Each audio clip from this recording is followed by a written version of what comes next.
I guess the word forex trading for you is not news to you. Na hisi usha kulisikia mara nyingi na tena zaidi ya mara moja. Na kama hujai kusikia hata siku moja, then kwenye hii video nitaenda kukuelekeza everything you need to know about forex trading. Jinsi gani unaweza kuanza kutrade na jinsi gani unaweza ukaimake forex ikawa the first income generator kwenye maisha yako na ultimate kutengenezea wealth kwenye maisha yako. Forex trading by definition ni short form ya foreign exchange. Foreign exchange ni soko la kimataifa la kifedha ambapo fedha za nchi tofauti tofauti zinakuwa zinabadilishwa, lakini hazibadilishwi physically, zinakuwa zinafanywa electronically. Na hii waga inafanywa kupitia mitandao inafanywa kupitia electronic devices just like a computer, laptops and smartphones. Kwenye forex trading ni vitu ambavyo vinakuwa vinabadilishwa, ni pesa za nchi tofauti tofauti. Kwa mfano, Great British Pound inakuwa exchanged na USD, yani dola ya Marekani, au GBP inakuwa exchanged na AUD, yani Australian dollar. Na hivyo ndo vitu ambavyo vinakuwa sold na kuwa bought kwenye upande wa forex. Na forex market ni one of the largest financial market in the world. It have the volume of around 7.6 trillion US dollars every single day, and the forex market is open 24/5 days a week.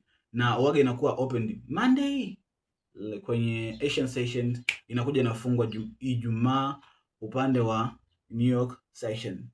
Kwa hiyo unaweza kuona kwamba kuna a lot of opportunities, kuna a lot of money kwenye forex market, na ndio maana a lot of people right now are just frauding into forex trading because there are just so many opportunities and you can just make a fortune for you and you can become a multi-millionaire in your life. So kama ushaelewa now what is the forex trading, what is just being traded in forex trading, now it is time to understand how forex really works. Before you understand how forex market really works, we need to understand what are the major forex sessions. There are so many sessions, but there are only 3 major sessions. Na hizi sessions kuna Asian session, kuna London session na kuna New York session. London session yenyewe na pamoja na New York session ni sessions ambazo zina show volume kubwa ya traders na pia zina volatility kubwa na liquidity kubwa. Unaweza ka exit na ku enter trade yako bila kupata slippage kubwa, na pia enter trade yako yani inakuwa inaingia kwenye profit au kwenye loss in a short time. That is how the forex trading works. Kwa upande wa Asian session there is very few liquidity, smaller liquidity. Kwa hiyo haupo advised ku trade upande wa Asian session.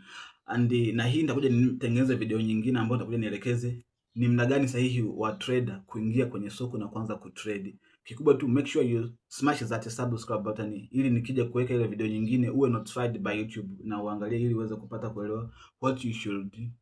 Paka hapo unaweza kuwa unajiuliza kwamba kama forex trading yenyewe inajihusisha na kubadilisha pesa za kigeni na kuna almost trillion 7.6 US dollars, kwa mimi nitaziprofit kiaje? Nitazionaje? Nitazipataje? Au nahitaji kiasi gani kwanza kufanya hivyo ili nizipate hizo pesa? Just a pause. Kwa sababu there are first players ambao takiwa uelewe kwamba ni watu gani au ni participant gani ambao wanakuwepo actively trading kwenye forex market, na hizo hela wanatoa wapi na hizo hela zinatoka wapi. Hizi pesa ni participants ambao wanakuwepo kwenye foreign market, ndio ambao wanakuwa wanaweka mle kwenye forex market. Wanaingia kama unavyoingia wewe kubuy na kusell, na wenyewe wanaingia hivyo hivyo, but hawa participants wapo kwenye kategoria mbili. Kuna kategoria ya kwanza ambayo ni for profit reasons na kuna ile nyingine ni for non profit reason. Nitataja majina lakini nitakuja ni wa group. Participant wa kwanza anakuwa ni central banks. Participant wa pili anakuwa ni commercial banks. Participant wa tatu anakuwa ni institutional traders kama hedge funds. Participant wa nne kuna mabrokers ambao wanakuwa wanaunganisha retailers, lakini mwingine ni retailers, na the last one wanakuwa ni government officials. Government officials kuna some government, kwa mfano zile zinakuwa ni kwa mfano upande wa Marekani kuna ile tunasema FOMC, yani Federal Open Market Committee. Kuna wale jamaa ambao wenyewe wanakuwa wana affect the lot kwenye forex market, wana bring a lot of volatility, wana pose a lot of movements kwenye forex trading wakiwa wanafanya decisions zao. Ya, najua mpaka hapo ushaelewa kwamba ni participant wapi na kwa nini wanaingia kwenye forex trading. Hapo ndo utakuja uelewe kwamba kwa nini wanaingia kwenye forex trading. Reason ya kwanza nimesema kwamba kuna wengine wanaingia for profit reasons, lakini kuna wengine wanaingia for non-profit reasons. Ni wapi ambao hawaingii for non-profit reason? Make msingi wa biashara ni kutengeneza faida. Kama kuna wengine wanaingia kwenye biashara lakini msingi wao sio kutengeneza faida, why? Au wao kina nani?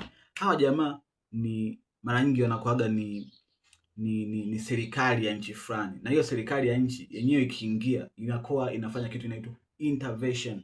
Yenyewe haiweki hela kwanza sijui ku trade ipate profit, yenyewe inakuwa ina intervene. Unakuta labda thamani ya hela ya nchi fulani inakuwa inashuka kwa hali ya juu, kwao wanakuwa wanaweka hela kwenye soko la kifedha ili kuzuia kushuka thamani zaidi ya hela yao kulinganisha na hela za nchi zingine. Na pia wanaingia kwenye forex kuprevent, tunasema ile kitu tunasemaga kufanya currency valuation. Vitu viwili tu, currency valuation na kukab inflation, na hizo waga zinakuwa ni nani profit reasons za baadhi ya participant ambao wanaingia kwenye forex market. And now nice ushaelewa almost everything about participants, what are the basics about forex trading. Now you can be asking yourself that what capital should I have for me to start forex trading in 2026? And also, if you are maybe asking yourself maybe that which path should I follow? Should I learn by myself, or should I just look for a mentor to teach myself so I become successful in 2026? Then this video here is the video that is sweet to you because I made it, and you should watch it, guys, before you continue. Pause this video, then watch this video, and it will save you a lot. Then after there kuna tumezungumzia kuhusu capital, kwamba ni capital kiasi gani ambayo unatakiwa uwe nayo ili uanze kutrade forex. Personally, I recommend you, it depends with your risk appetite. Kwanza unatakiwa urisk hela ambao, yani unatakiwa ujiwekeze kwenye forex hela ambayo upo willing kuilose. Hata kama labda ukaweka leo pap, alafu ikaenda, usiwe na masononeko, usiwe na stress, yani usiwazie kabisa ile hela. Yani hela ambayo ukishakeza kwenye forex uwe na uwezo wa kuilose na usiwe na emotional discomfort, usiwe generate stress. Kwa mfano naweza nikakurecommend ku deposit $10 ili at least uone how real market works, upractice. Na sio kwamba ile $10 itakufanya uwe millionaire, no. Kwa maisha traders wa kawaida wa East Africa, sana sana Tanzania, unaingia na $10 ambayo $10 itakufanya wewe uone ni jinsi gani real market works, how to buy, how to sell, how to manage losses, how blues and the ladies are shown in forex market, how the motions, kwamba napotezaje pesa na gainije pesa, inafanyaje, is it real? Yaani unakuwa unaelewa in that way. But kama unataka utengeneze a lot of money in forex trading, kuna ile njia ambayo nitakuja nitengeneze video yake, na ile video soon I just make it a nice next month I do it that video.